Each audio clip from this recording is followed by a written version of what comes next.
And we're live. Okay. Let me see. Trying to see if it picked up the notification. Hopefully it did. I think it picked up a different one. Okay. I just got a notification. Oh, yeah, I think it merged. It's a different link. Different link, same name. Different link, same name. Sorry, guys. That's my bad. I'll figure it out eventually. We're going to be forced to use the new YouTube studio from now on. Okay. Let me drop this in Telegram. Okay. Once I get it, I'll drop it in Cardano Official.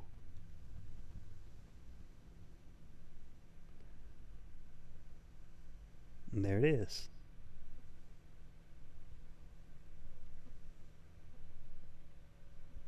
Second. Okay. Pinned it. Okay. Good morning, everyone. Good morning. Good morning. Let's just take a few seconds, Rick, just to let people trickle in. Yep. Okay, I got the new link. I'll drop that in Cardano Official. There we go.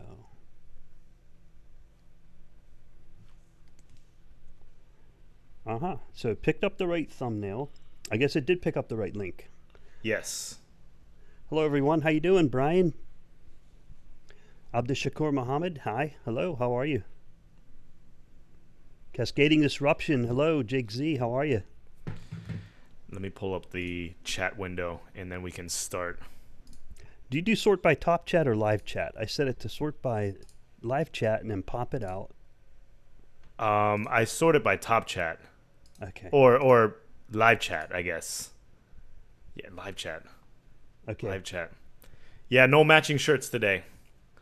I have my IOHK shirt. I have my usual standard cookie cutter shirt. Okay, so all right. I hope everyone is doing well. You ready to start, Rick? Yes, sir. Okay. Welcome, everyone, to the Cardano Effect Podcast, episode 77. The purpose of this podcast is to take high-level developer information and projects that are occurring within the Cardano space and break them down into bite-sized, consumable pieces of information for everyday use. I'm your host, Philippe, and let's get this podcast started. The hosts of the Cardano Effect are Rick and myself. We want to thank everyone for joining us today. Today's episode is going to be a live stream episode, so this is where we cover the latest and greatest news from the Cardano ecosystem. We also head over to the YouTube chat so you can ask us questions in real time. We apologize in advance if we don't get to every single one of your questions, but we try to, and this can be an interactive and fun experience. So we really appreciate everyone spending their Saturday with us wherever you are on this planet. And it's been a very eventful week. It's been a very eventful couple of weeks. We'd like to also talk about some of the accomplishments of the Cardano Effect podcast this month. We had 3 special guests this month. We had Jonathan Dunsmore, who was a blockchain attorney. We also had Nicolas Arqueros, who is the Chief Technical Officer at Emergo. He's also a council member at the Cardano Foundation. And we also had Manmeet Singh, who is the Chief Investment Officer at Emergo, and he is also the vice chairperson at the Cardano Foundation. 3 great episodes, 3 great guests. I'd like to remind everyone that everyone has different curated tastes, and this is the beautiful thing about the Cardano Effect podcast. We have a plethora of different episodes. Whether you like guests from Emergo, IOHK, the Cardano Foundation, you like to hear from stake pool operators, or you just like to chill and watch us do our live stream episodes when we do it on the weekends. We have content for everyone. So if you're not liking and subscribing to the channel, please consider doing that now. Hit that subscribe button. That's what you can do to help support us. So without further ado, we're going to get right into this live stream episode. I'd like to remind everyone that none of what we say in this podcast is financial advice. Remember, you are your best financial advisor, and if you don't think you are, you need to find someone who's qualified to do so. Rick, how are you doing this morning? What's going on? How are the markets treating you today? And what's special? Hey, I'm doing great, Philippe. Markets are doing what they do. Number go up, number go down. I learned to tolerate it over the years. You just It is what it is. But I do, let me give a shout out to our sponsor, the Cardano Foundation. Thank you, Cardano Foundation, for sponsoring this podcast. We very much appreciate all that you do for the podcast. And we should have more, we'll have some more podcasts coming up with the Cardano Foundation. And we'll also still have podcasts with our friends over at IOHK. IOHK has sponsored this podcast for 72 episodes, 15 months, and we're very appreciative of that as well. So thank you for that. A reminder to any new viewers, this podcast is available on all major streaming apps. If it's not available on your favorite app, email us at thecardanoeffect@gmail.com, and we will work to get it put on your favorite apps. We got to put on TuneIn, Radio Public, all kinds of other apps that we have on there, Deezer, and all streaming platforms. So that got that out of the way. Main things Philippe and I are going to be going in today is we had the big OBFT hard fork, current status of the testnet, the donations to Wyoming, and we're going to go through the Reddit recap. I also have some personal questions that people ask me on Telegram. I'm going to throw those out to the community as well. And if you have questions in a live chat, please let us know. That's why we do this live stream, is so that people can ask real-time questions and have real-time dialogue and help each other out in the chat. So what was first on our list, Philippe? Was OBFT hard fork? Yes, let's talk about that. The word OBFT, the hard fork, is a very scary word for crypto community, because in the past, if you've been around blockchain for a while, you think of hard fork as like a Bitcoin Cash, Bitcoin SV. It seems like a very contentious situation, but this wasn't a contentious hard fork. We were actually planning to do this for a while now.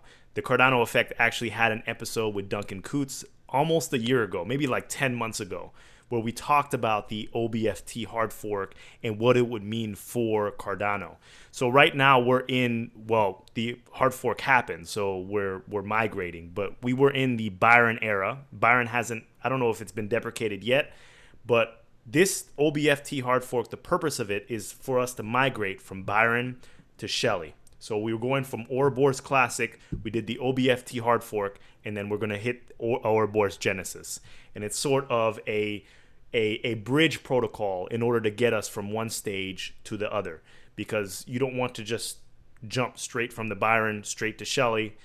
Things need to go in a sequential manner. I don't know if you had any thoughts about that. I have a few thoughts. I hope that we don't stay long within this OBFT hard fork and we move to Shelley as quick as possible. And I know the team is working on it, but I'd like to hear some of your thoughts, Rick. Yeah, we won't be in the OBFT phase long. I don't know how long, but the way Duncan Coutts described it is it's a simpler protocol. It works only for the federated version of the protocol, and it's simpler to aid in the transition, as Philippe was describing.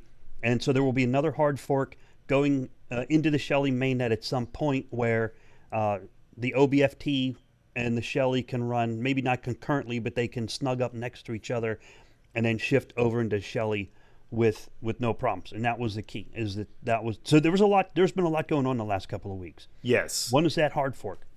And you don't have to do anything. So for the users, you didn't have to do anything. It already occurred. It's over.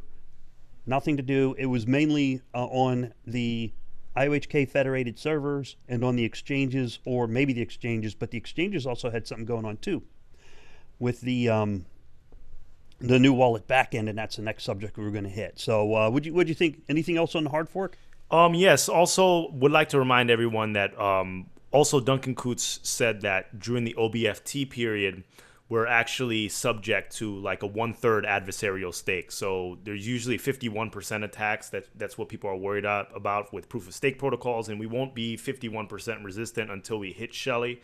But right now in that OBFT period, it would only take 1/3 adversarial stake to basically destroy the network. So that's why I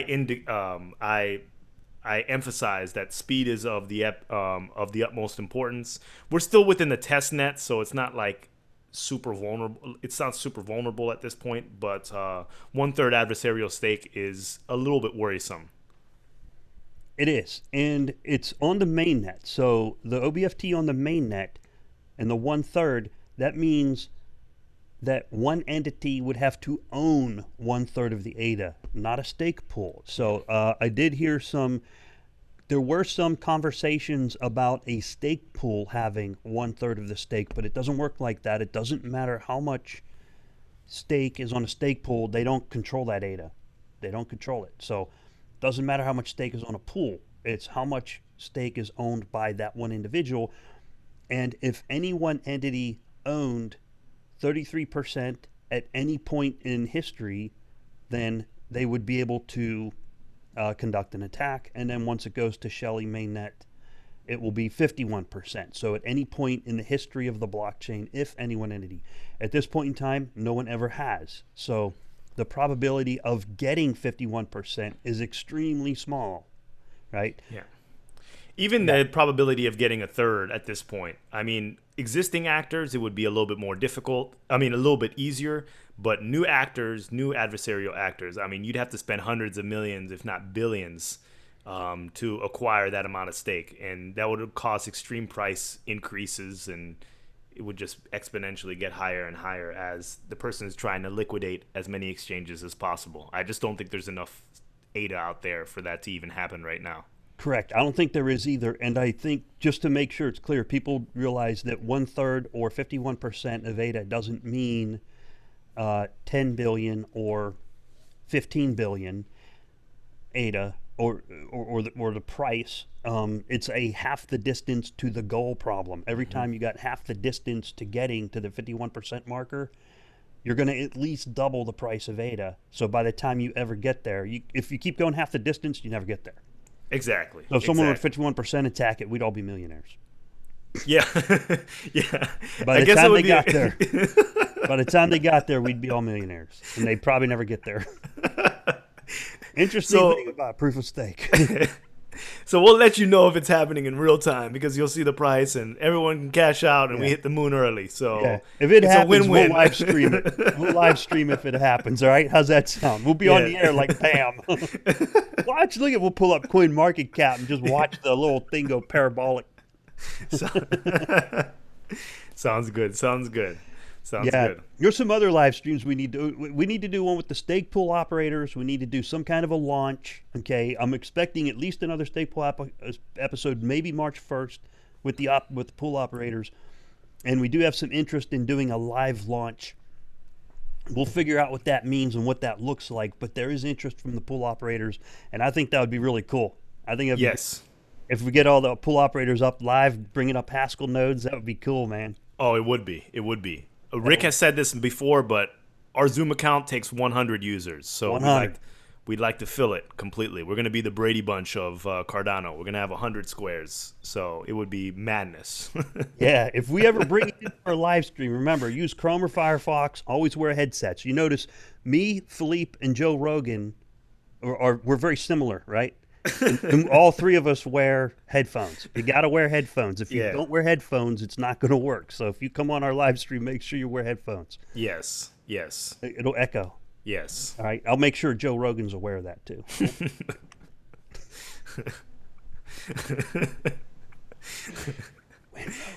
We have good times on this on the live stream episodes. We do.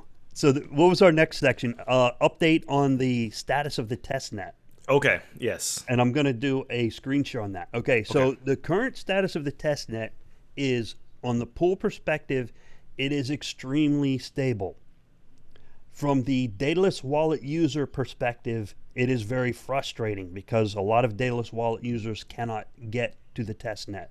The problem where that occurs, and I'll come back to testnet, but the problem that the users are having with the Daedalus wallets on the testnet is, when it first boots up, it reaches out to the IOHK peers and it finds out who it's supposed to be talking to, updates the blockchain to the current state. It gets the other peers, such as the pool operators, and then it starts communicating with the pools. But I think they are struggling to optimize that process because it is a complex process that does take some time. It is taking quite some time to get there, but at least the efforts are in progress. So I think that's where most of the problems with the Daedalus wallet are coming from. It's not Daedalus itself. 2.1.0 is the latest version, but it's the trusted peers. When it goes to connect to the network, it's not getting a good full grasp of the network because of the network problems. And that kind of leads us over to the network part. But any questions on Daedalus? Does anyone have questions on Daedalus? If you have problems with Daedalus, make sure you're on the latest 2.1.0. And if you can't get it resolved, jump on Yoroi. Give Yoroi a shot. Yes. The difference is on Daedalus, you can make multiple wallets. For Yoroi, for now, you can only make one wallet per account, but you can make multiple Chrome accounts so that you can do more wallets. Okay. Any questions in chat? We'll go over to the Testnet. We have some questions. LG Bino, how you doing, Luke? Says that, answering a question. There are certain wallets which haven't upgraded yet. Atomic is one. Message to people to not worry. Emergo's working with them to get it upgraded. Atomic has said if people need access to their funds now, they can contact them, and they will work with users to get their ADA. Sounds good. Sounds good. Yep, and I had a question from DJ Diablo. Let me find that again. I get lost in the weeds here. It was a really good question. Okay, so DJ asked, let's go back up to it. I'm sorry. Why do I keep losing track of stuff? Okay, his question is, why is IOHK spending so many resources nowadays improving Rust nodes on Jormungandr versions if Rust won't be used at all in the mainnet? Now, I can't answer that authoritatively because I don't represent IOHK. However, they do want to get the network side with the TCP/IP correct on the Rust because they can more rapidly update Rust and get that right so that when they do launch the Haskell node, that the Haskell node is more performant. So it doesn't have to go through the same growing pains. Because, you know, on the Haskell side, that one's audited by R9B. They're very meticulous with the code on the Haskell side. The Rust side of the code, they're following the specs, but there's a little more flexibility in building it. And there is some QA, but it doesn't go through the entire process where they can more rapidly release the Rust code. Okay, so hopefully that answers the question. It's the get it right in the Rust code base. So when you launch the Haskell code base, that it's performing precisely the way it was intended. I don't know. Does that sound right? I hope I answered the question. Yeah.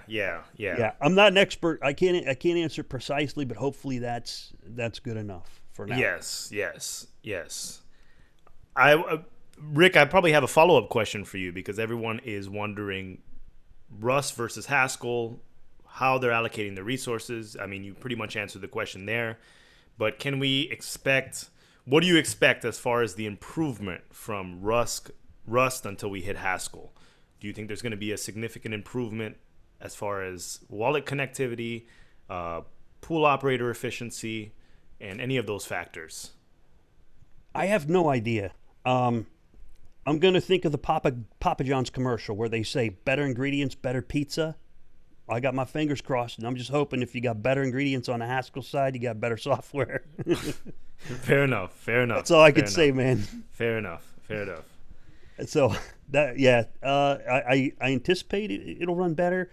There is software out there running on it on the latest back end. So another thing in the latest news was the new back end on the mainnet on Cardano node and a couple other and the Cardano Explorer. I assume those are Haskell based. Okay. Yeah. I assume they are. I don't know. It doesn't come with a label. I don't know if Haskell is a silver bullet that will cure all woes. I hope it is. But, we'll have to wait and see. Yes. Yeah, we'll see. All right. Oh, the other part of this segment with Daedalus Wallet was also the testnet itself. So I got Pool Tool. Can I do a screen share? Go for it. All right, let me go into Pool Tool for people who are not familiar with this. I'm gonna screen share this, and I'll show you where I'm at. And then let's see here. I guess I'll share the whole desktop, and let me know if that's working correctly. I don't think I'm on the right. Am I on the right desktop? Am I showing Pool Tool graphs right now? Yes, you are. Okay. All right, so on Pool Tool, if you go to the top left little hamburger, this little thing's called a hamburger. You go to Network Health. I mean, that's what some people call it, this little thing, hamburger. And you select Network Health. It pulls up the graphs to show you how everything's doing. These are really cool graphs made by Papa Carp, Stake Pool Love, and he also has Love in German and Japanese. And On his, whoops, cut my volume. So network health over here has improved. It's above the 90 percentile for most of the time. You'll see it over on the right. But over here you have the Jormungandr version. Okay, now the latest release of Jormungandr was 0811. If you look at this graph, the majority of the network that's reporting is on 089. So the pool operators pretty much rejected 0810. I didn't like it either. It had, what did I get? I got the REST API error on 0810. And some people had stuck block heights. Then people went on to 0811. This little blue wedge represents 0811, okay? The majority of people were on 089, which is from 2 weeks ago, which appears to be the most performant. It has the least number of stuck block heights. Now, of the 089, let's go to the next graph in the middle, and you see these are the forks of Jormungandr 089. So there's 2 weeks worth of updates, 08, 10, and 11. People are kind of like, pool operators are kind of rejecting it. So on 089, the largest section here is fork 46 Delta Foxtrot 06 Charlie 7. And this is the one I'm using. This is the Michael Fazio modified version. So Michael Fazio, a community member and software engineer, forked the code as well as other folks. And so these are forks, all right? Now, to keep in mind what the changes are, to put this in perspective, this code is still over 99% of IOHK code, and then Michael Fazio tweaked stuff in the Poltercast, and he tweaked less than 1%. I don't know how much. I'm just throwing a number on there to give you an idea. Less than 1% of the code he put the tweaks on where the problem areas were, and it did solve the problems, because currently I'm running this version, the 089, they call it Stable Alpha 6 is the latest, and I think these are versions of Stable Alpha 5 and 4. But I don't remember the numbers precisely. I do remember this number precisely, and then there's other people that made variants of 089. So I just wanted to give you an idea what that meant. It's still over 99% IOHK code, and then Michael Fazio put some corrections in there, okay, on that. So I'm going to stop the screen share. Any questions on the graphs? Any questions in chat? Okay. Let me see. And you can see over here 0811. So people kind of skip 0810. You got 9, you got 11. And then you got other variants. One guy's even still running 085. He's a trooper. He's a trooper. He's diehard on 085. He's sticking to it. We just did 0.811. I mean, we got stuck on a fork on one of the epochs a couple epochs ago. So we upgraded, and it's working a little bit better for us. But my shout out to Michael Fazio for doing a nice and complete build. Yeah. And tweaking the fine points, of the software where he thought it may be sticking points. I don't know what the network effect is of that, because the next version of Daedalus that's coming out, I saw a GitHub commit pushed. And I'm not real smart on GitHub, but I saw it pushed. I try to step back, look at the big picture. If I look at the details, I'll get lost. Step back and look at the big picture. 0811 back end was pushed to Daedalus for the next release. The network is running on 089. What's that going to do to the network? I don't know. You would think the network would need to be on 0811 also to find out truly what the total network effects are, because this is a decentralized network, and you don't know how well 0811 works until everybody's on 0811. I'm not going to go to it yet. I tested it. It's okay, but 089 is better. The Michael Fazio modified version. And if there are any IOHK employees or Daedalus employees watching this live stream now, I doubt it. Michael Fazio has done a great build, but as pool operators, and I think I speak for multiple pool operators, not everyone, but Michael Fazio is a community member, and he's creating the build himself, but it's not an official IOHK build. So, taking information from the Fazio build and releasing more concurrent updates with the stamp of IOHK build will give pool operators greater assurance moving forward, because the best build should come from IOHK. The standards should come from IOHK. They should be set by IOHK. And I'm just going to leave it at that. And I know I don't speak for everyone, but I speak for a few. No, IOHK did roll some of Michael Fazio's code into one of their builds because it's right there on GitHub. It's anyone who can read Rust knows what that code does. So it's kind of like this, Philippe. IOHK still built the bulk of the code, right? And we're going to see this more and more in the future. I guarantee a year from now, 2 years from now, this kind of stuff is going to happen. All right. So he modified the code to make it more performant. And this code is open source. That's going to happen a year from now, 2 years from now, 5 years from now. That's how it works with open source. Someone can get that code, modify it, make it more performant, and put out. It's kind of like if I buy a Honda Civic and put a turbocharger on it, I didn't build the entire Honda Civic. I just bought a Honda Civic and stuck a turbocharger on it, made it 500 faster Honda Civic.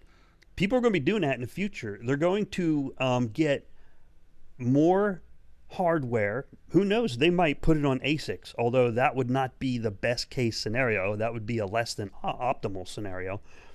But people are going to get more performant hardware, more performant code. They're going to modify the code. They might even sell it. You might get a really smart software engineer out there and say, you know what? I'm going to make the best performing Cardano software in the world, and I'm going to sell it. They could. I mean, why not? You could. That's true. I think it would be perfectly reasonable. I don't want it to happen, but I'm being realistic. It'll probably happen. Yeah.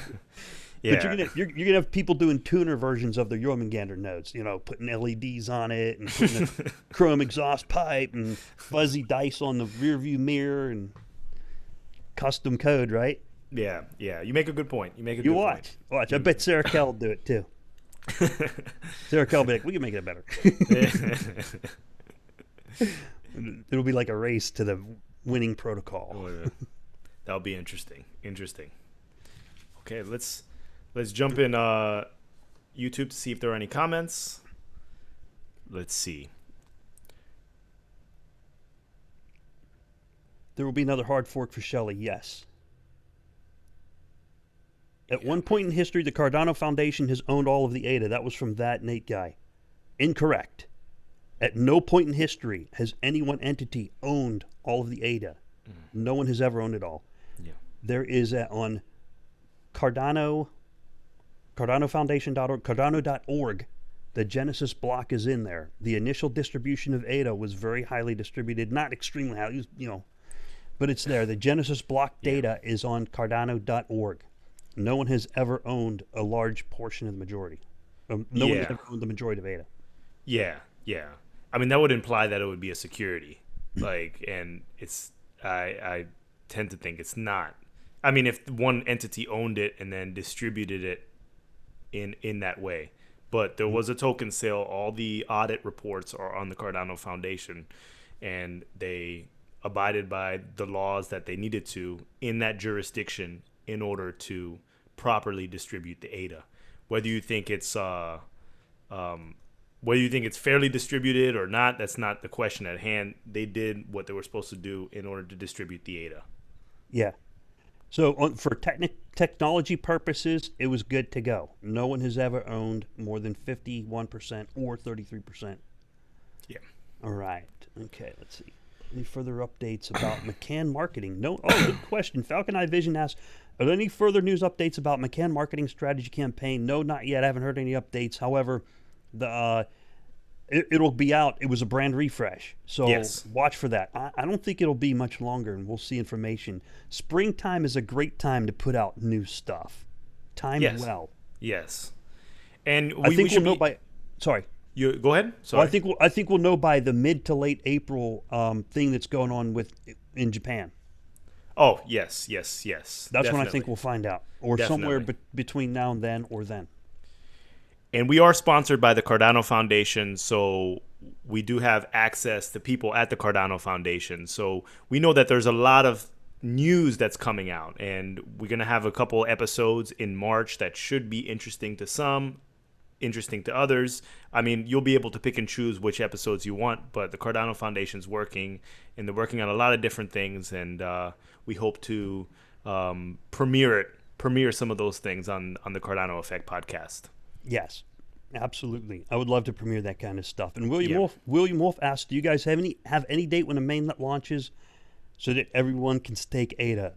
No, I do not. We are not privy to that type of planning information. My best guess is late April to mid-May. Yeah. Roughly. Don't hold me to that. I wouldn't bet money on that.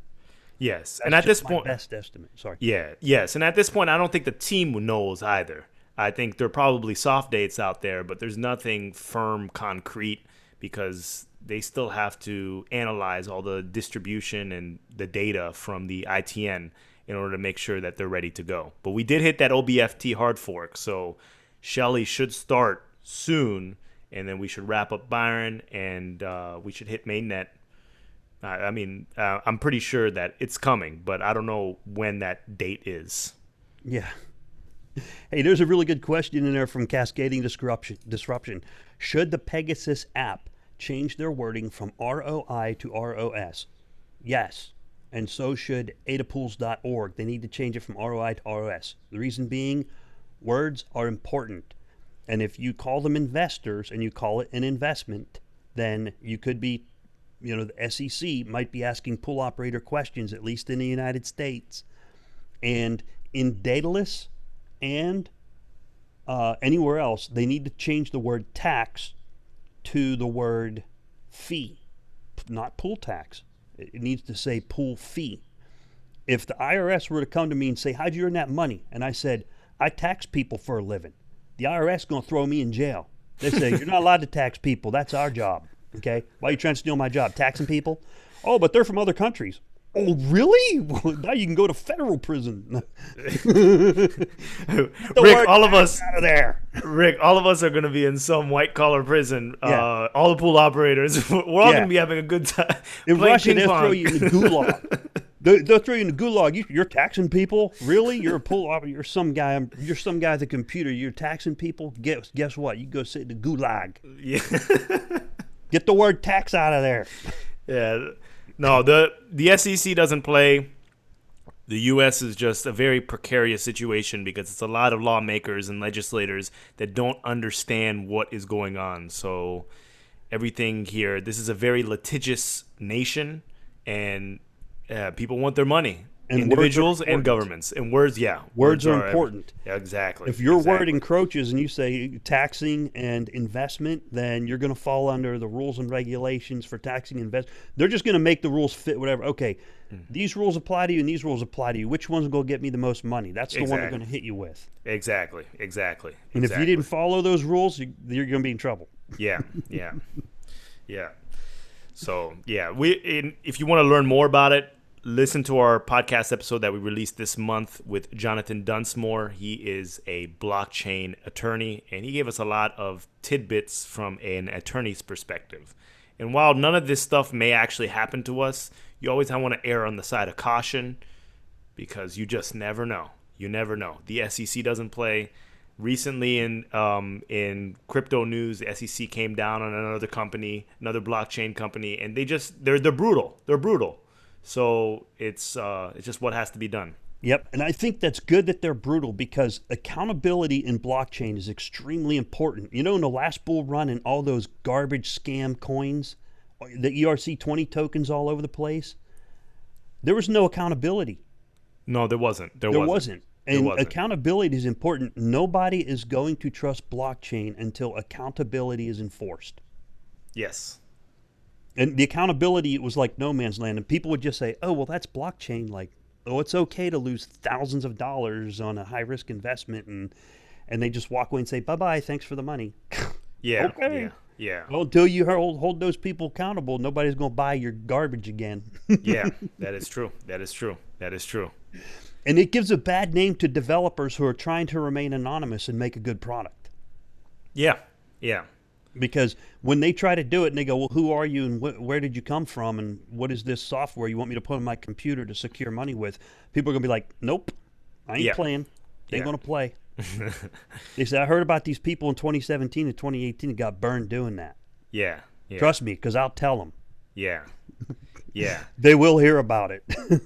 Yeah. I don't lose thousands of dollars and not pay the penalties. I'm going to pass that lesson learned on to somebody else. Big time. Of course. You have to do that. Yeah. I don't have no pride in that. There's no pride in holding that back. Yeah. I ain't gonna let somebody else fall on that sword. I already fell on it twice.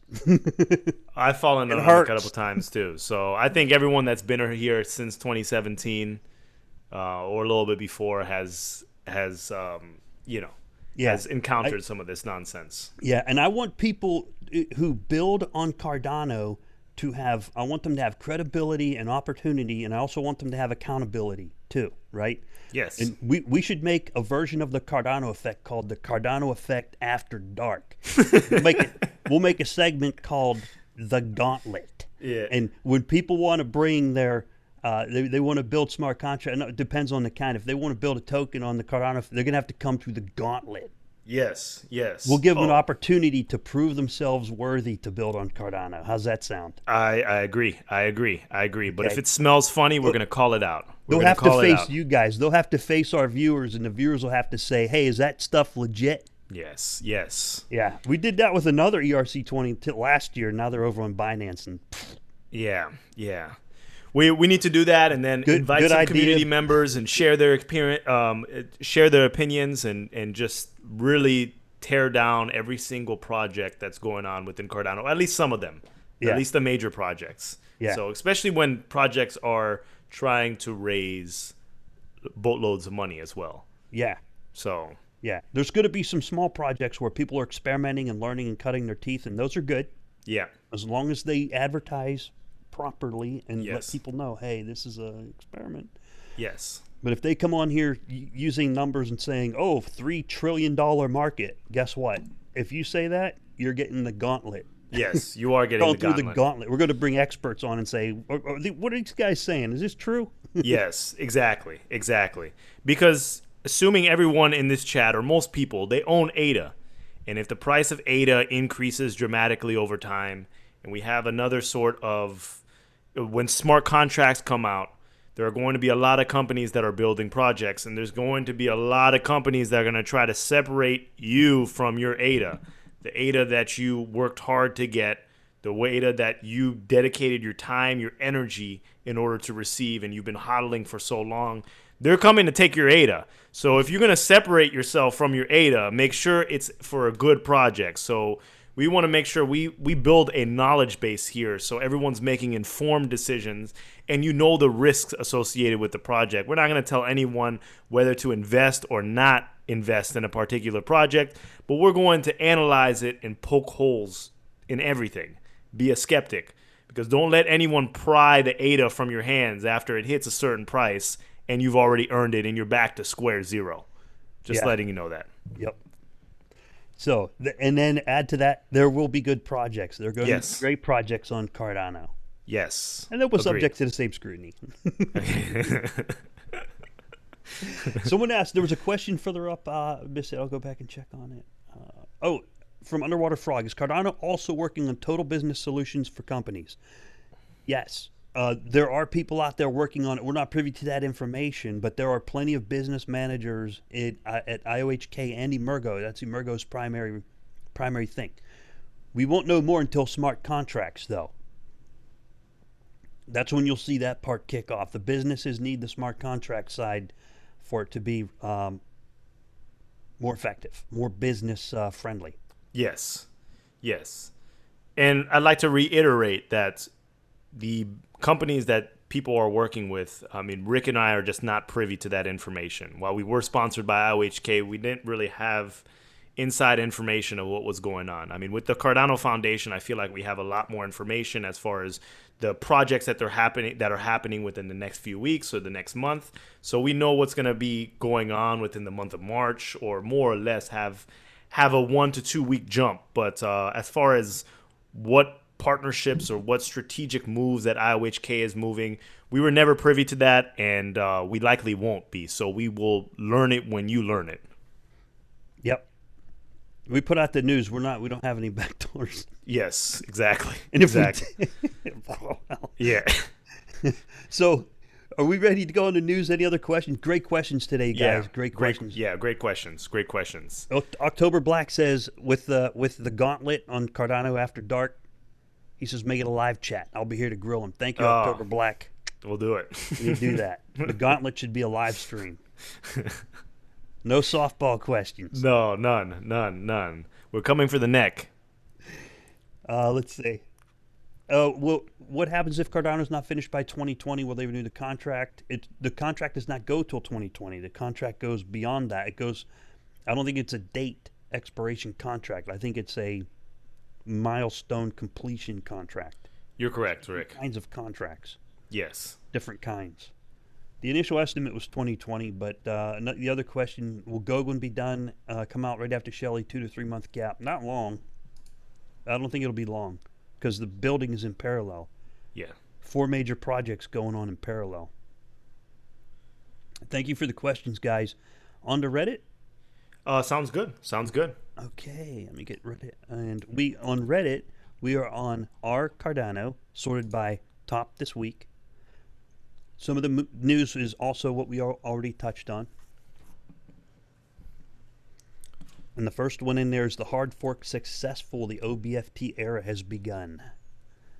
That was a huge milestone, and there are more to come. Yes.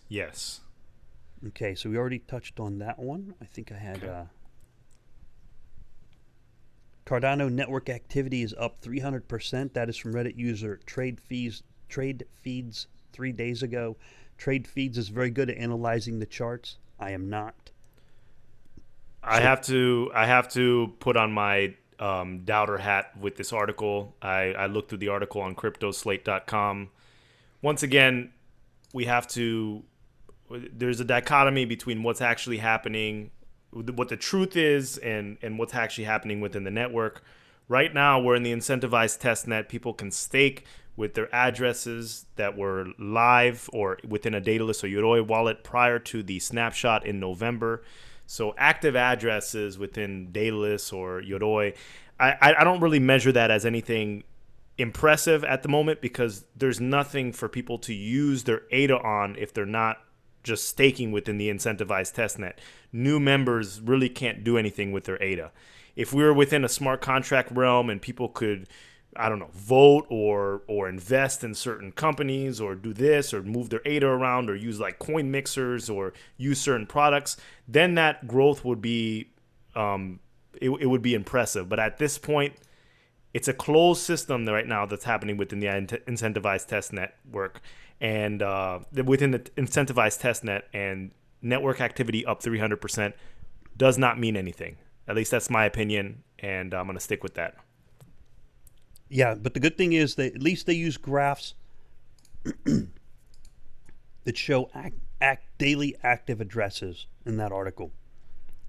Because you can't go by total number. I can make a ton of addresses right now. I just click, and it'll pop out new ones. These are actually active addresses where transactions are occurring. That's how it looks. Okay. That's on the plus side. Philippe, I always appreciate your critique of information because the crypto community is guilty of hype.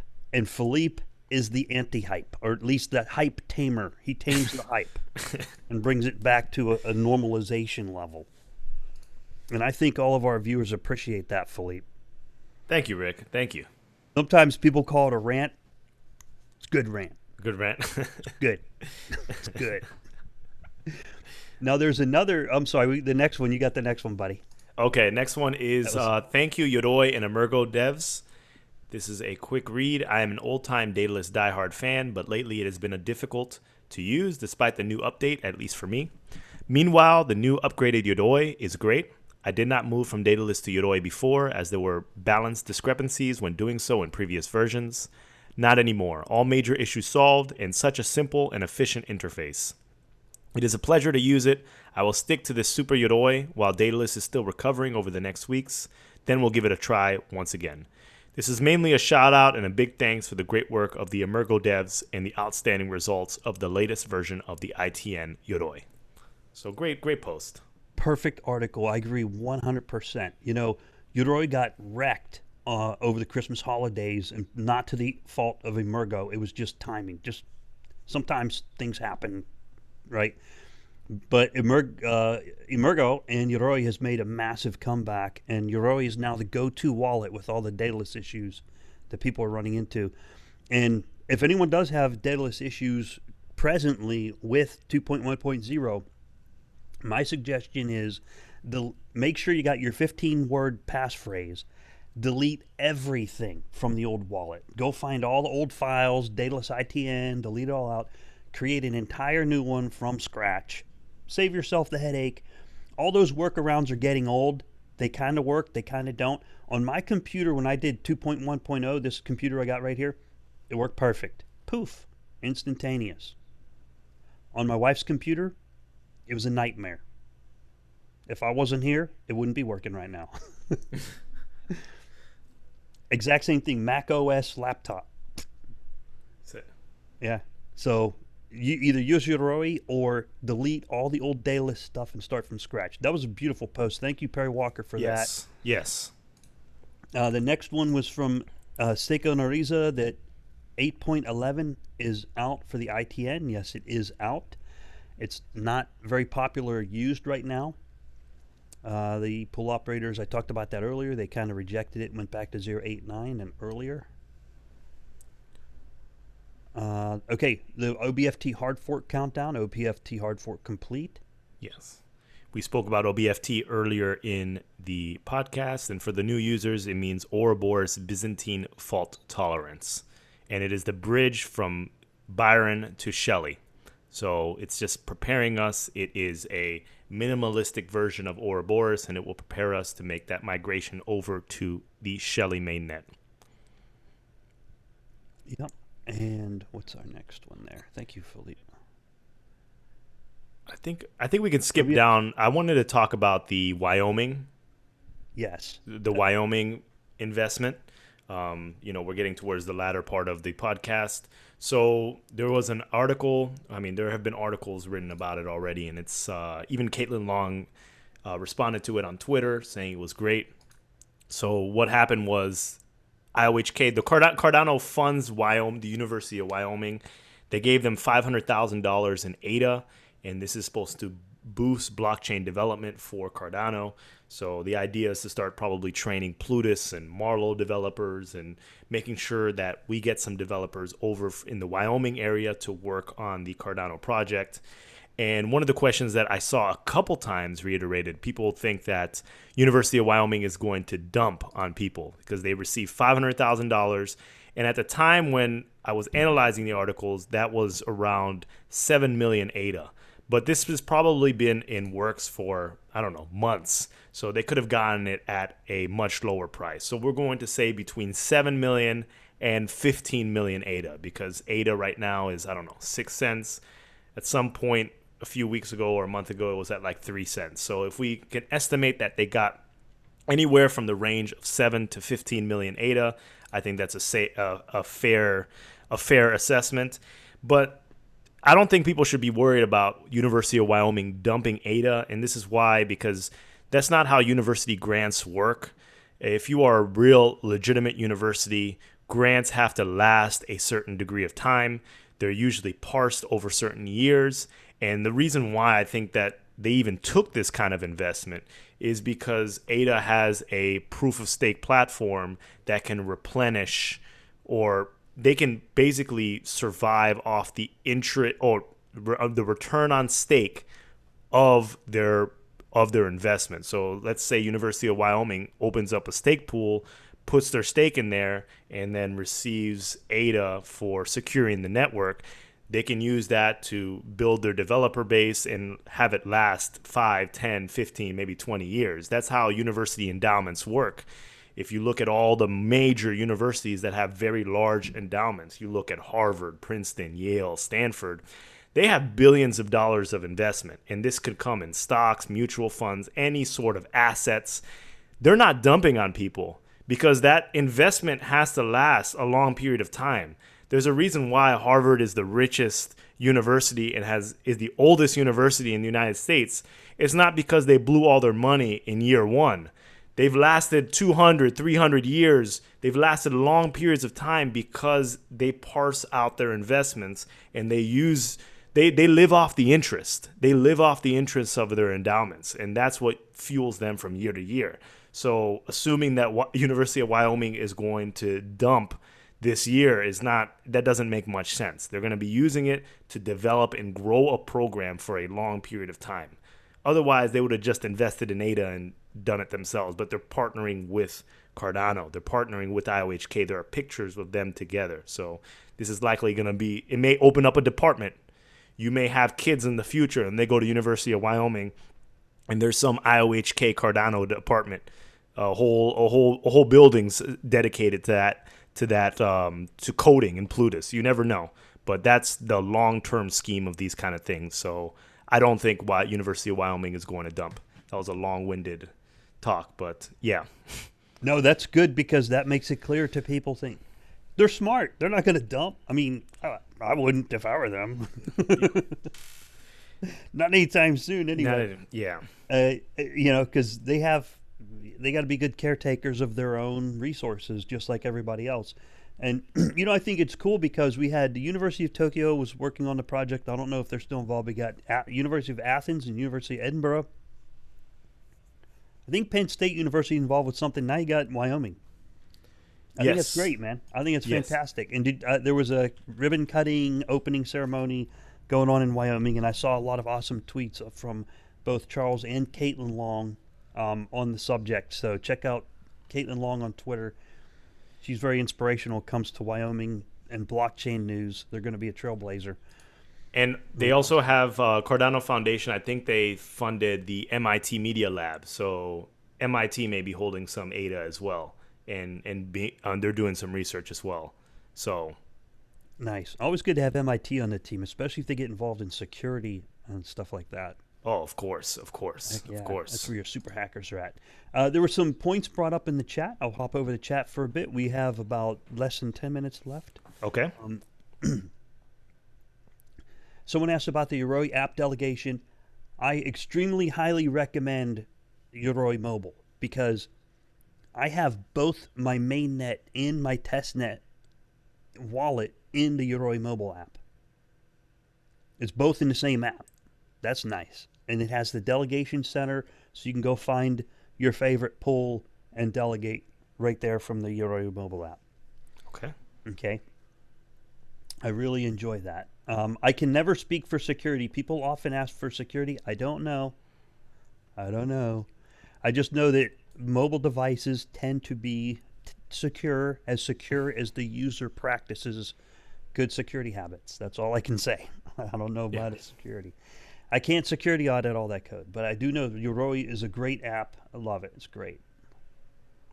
Especially this Yoroi mobile app. You got both wallets in the same one. In case anyone was confused about that, there's not two different ones, it's just one. And you open up your Mainnet and your Testnet wallet from the same app. Someone said they already did it on iOS. It works fine. Yes, it does work fine on iOS. Mine's on iOS. Apple's just a little bit slower than Samsung. Oh, boy. Yeah, Rick, I don't know why you bought a new iPhone. I'm going to stay on them because I'm going to stay on them. Somebody got to do it. Okay. I won't reject them. I will stay on them. Okay. I like it. That's what I'll do. I'll keep pounding away. I have grounds to pound on them. I have your product. I get to complain. If you don't have the product, don't complain. Go buy a different product. All right. Let's see if there are any more YouTube questions. Okay, Yoroi app delegation does work. Yes. Okay.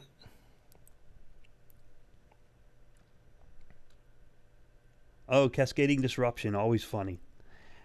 Says Captain Charles mentioned that Cherry launch party will be when the cherry blossoms fall in Kyoto. This will be between 20 March and 13 April. Do you think this will be delayed or are we on track? I think it'll be on time. At least the cherry blossoms. They will never let you down. I might be in Yokohama at that same time. I won't be able to go there if they have a party because I'll be working in Yokohama. But I was there last year for cherry blossom season. It was like April 12th. The cherry blossoms showed up.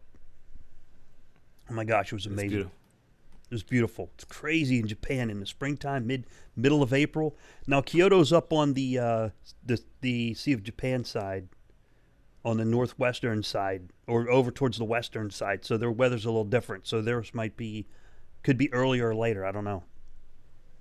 but probably around early to mid-April, probably. That sounds nice. Japan is on my bucket list. Yeah. Oh man, I mean, it's not on my bucket list. I'll go back there anytime. I love Japan. Holy cow! I got lucky last year. I went to a park and there was nobody there. And it was just full of cherry blossoms. I just walked uphill and I was by myself and I was like, I'm in a storybook. Oh wow! I swear I was in a storybook, man. Right. I took pictures. I'll send them to you. All right. Anything else? Theoretical max transactions per second. I don't know. That was a Reddit question. We'll figure that out. Yeah. There was so the current version, the current testnet. I did test it a while back at 10,600 transactions per 450 seconds, whatever that comes out to, some number. You can fit 250 transactions in a block in the current testnet. Okay? Block time is about 20 seconds. You do the math. Okay? There was information put out that there has been testing on Hydra, simulations on Ouroboros Hydra. The transactions per second is potentially in the thousands. Don't take that as hype. Take that as potentially, you got to figure out how stuff is going to work, right? Yeah. Yeah. I would say probably the next biggest milestone to look forward in the transactions per second and the transaction per second testing, because everyone likes to know how fast is your car? What's the 0 to 60 time? What's the 0 to 100 time, right? Is after the Haskell test node comes out, the operators are going to have to prepare for a couple of things. They're going to have to set up a relay node and a core node. They're going to have to use a public IP address that's permanent. You're going to have to get a permanent address, not use a DHCP if you've been using DHCP, and somehow DNS is going to be involved. Domain name service is going to be involved with the Haskell version of the testnet. I don't know if it will be right away or if it will be a couple revisions before the DNS portion is activated. So be ready for that. Read up on DNS and how that works in case you're not familiar with it and you happen to be running a node. Just make sure you understand how to put records in and do all that kind of stuff, because that's going to happen. Yeah. Yeah. Well, I read that in a Telegram chat from a very reliable IOHK guy, and I read that and I said, that will happen. I guarantee it, because if he says it, it will happen. That was Sam. If Sam says it, that's going to happen. Yeah. Oh yeah. That's as reliable as it gets right there. Amen. If it comes from Sam, just engrave it in stone. That's going to happen. Okay, let's see. I think we got through. Anything else? Yeah, we had just a few more questions on YouTube, and then we can sign off. We have a question from Borislav Stoikov. When Ledger staking will be available? So Ledger, I mean, I'm not sure whether or not you made it in time for the snapshot, but like you can't, if you have your ADA right now in a Ledger and you had your ADA after, or you had your ADA on a Ledger during the snapshot, you can't stake. You're going to have to wait until Mainnet.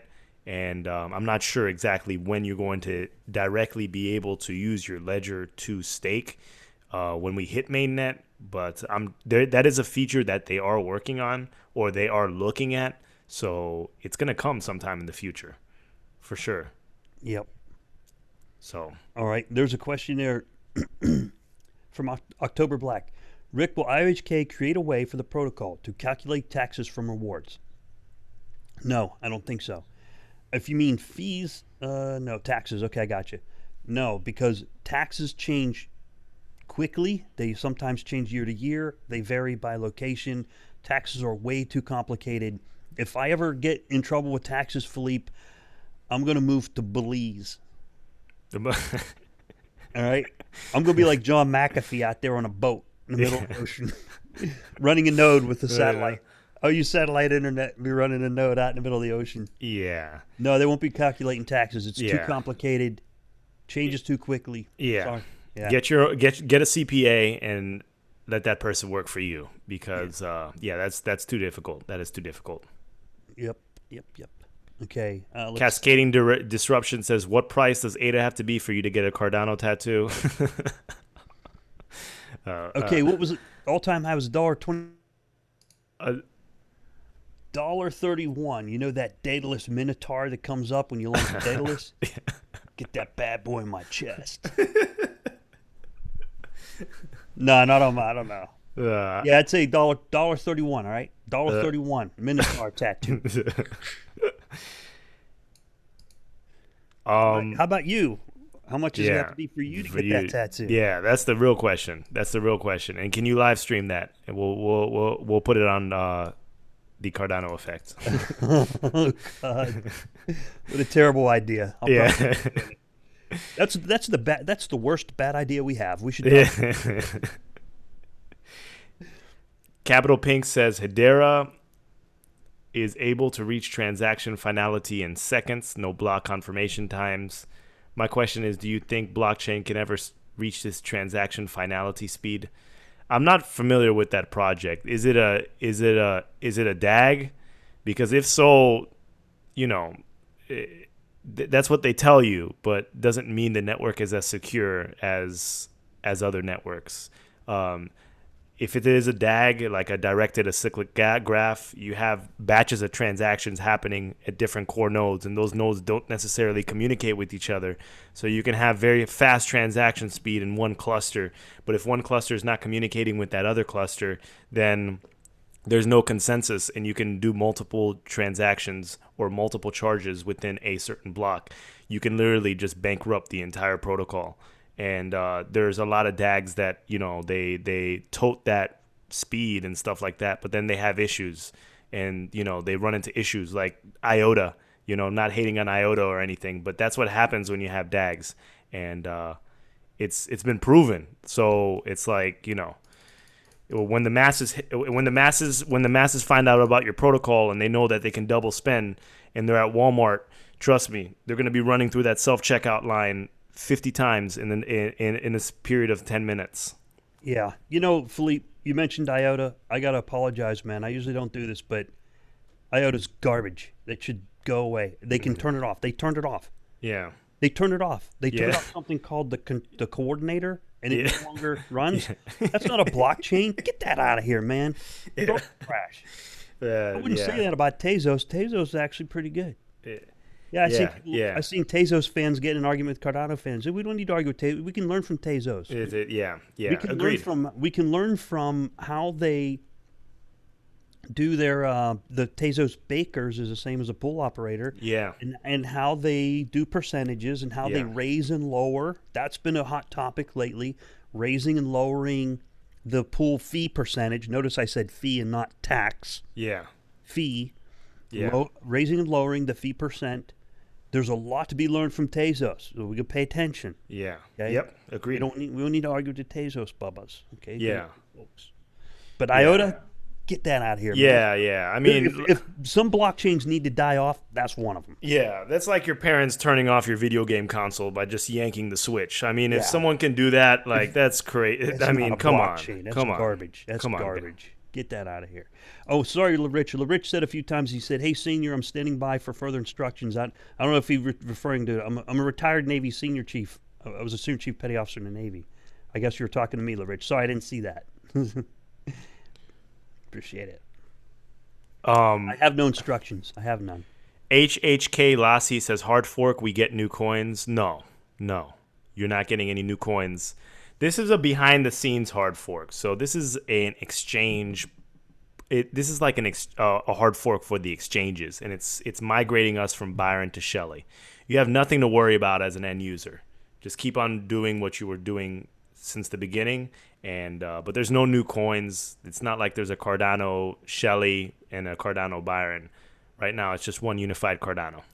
Yeah, and keep in mind that if future hard forks, you probably still will not have to do anything, but worst case scenario is click a button in the Daedalus wallet when you're using Daedalus, right? Yeah.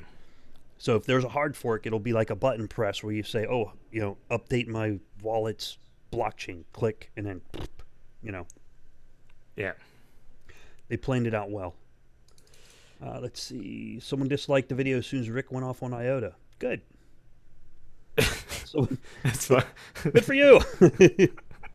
Let's shut them off, just like the IOTA people. Let's pull that switch. Yeah, we'll just turn them off. Oh, man.